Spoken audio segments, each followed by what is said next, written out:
Good afternoon. With me are Matt Vizano, Commander Vizano over the Southwest Louisiana Crime Lab, Aaron Nick Hunter, District Attorney John DeRoger, and Deputy Chief Mark Krause, who is over investigations. Let's keep Jalen and his brother, 17, who's in Lafayette, who may never walk again, in your thoughts and prayers. As you all know, Sunday, the 24th, we received a phone call about 8 p.m. from North Shattuck Street. Upon arrival, we had 2 shot children, a 17-year-old and a 10-year-old. We had a home invasion, robbery attempt. As usual, our patrol division did a great job, sealed it off. Our ID people got there, processed it, and investigators took over.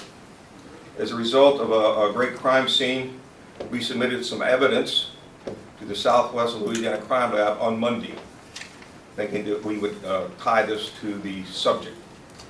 And a great turnaround, literally in 24 hours. Yesterday we received some positive information as to the identity of the subject.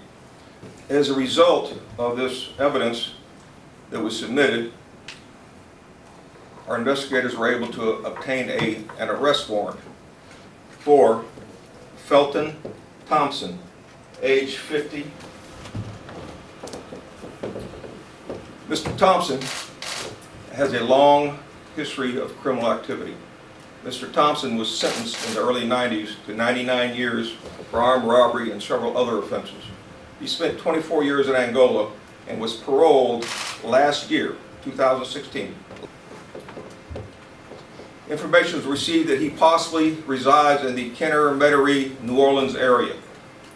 Yesterday I dispatched a team consisting of detectives and SWAT members of the Lake Charles Police Department to that area. So at approximately 1 a.m. They encountered the subject at a Hyatt that's attached to the Superdome, and we made the arrest this morning about 1 a.m.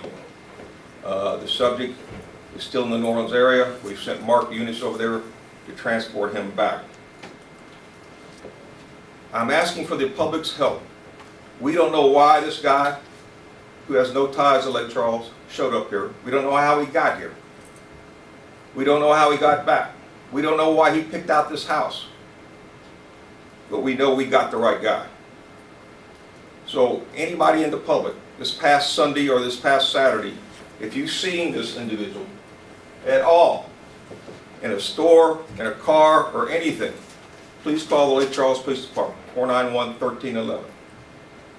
No matter how small you might think it is, it may be of great help to us to help put this puzzle together. This family deserves it. We want to have all the answers, not half of them. We are going to do everything in our power to make this case go to trial as quickly as we can. We're going to rush it through the system with all due preparation and all due respect to our police agencies and the speed with which they can get a case ready for trial. But we're going to put this case on the front burner. We have to send the message, not only to this community, but across the state. We will not tolerate violent crime and homicides in Calcasieu Parish, Louisiana. Thank you very much.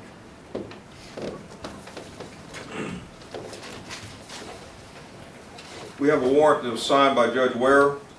Subject is being charged with aggravated kidnapping, armed robbery or attempted armed robbery with the use of a firearm, first-degree murder. Bond is set at $330,000. We anticipate additional charges will be added to this. First of all, Becky and I offer our prayers and our thoughts to the family. As a new father myself, when I heard about a 10-year-old shot and killed, and having his entire life stripped away from him, and having his life stripped away from his family, I can't even put into words the way that makes me feel and the emotions that I have for this family. Jalen was a son to his family, but he was also a son of Lake Charles. He could have been my son. Anyone out there, any parent, he could have been your child. This cannot become the status quo for Lake Charles. As the chief said, if you come into this city and you expect to commit violent crimes, you will be caught. You will be prosecuted. We will not allow this to continue. It cannot become the status quo, and when it starts to affect our children like this, a 10-year-old boy, it brings it to a whole new level. And so again, from the City of Lake Charles, from the Mayor's office, from my family, I ask everyone in this city, everyone in this community, yes, we're angry, but let's also offer some prayers and some love to this family who is going through unthinkable things at this moment. Thank you.